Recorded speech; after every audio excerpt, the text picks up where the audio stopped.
সামনে কিন্তু রমজান মাস আসতেছে, বর্তমানে শাবান মাস চলতেছে। এখন থেকে তওবা করা দরকার।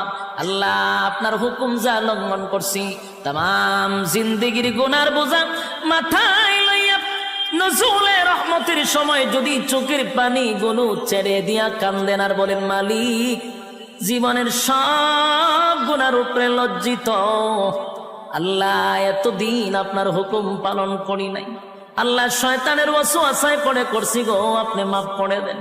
চোখের পানিগুলো ছেড়ে দিয়া যদি আল্লাহর দরবারে আপনি দরখাস্ত করেন, আমার আল্লাহ বলেন, বান্দারে যৌবন কালে যদি একবার ডাক দেস, আমি 70 বার বান্দা তোর ডাকে জবাব দিই।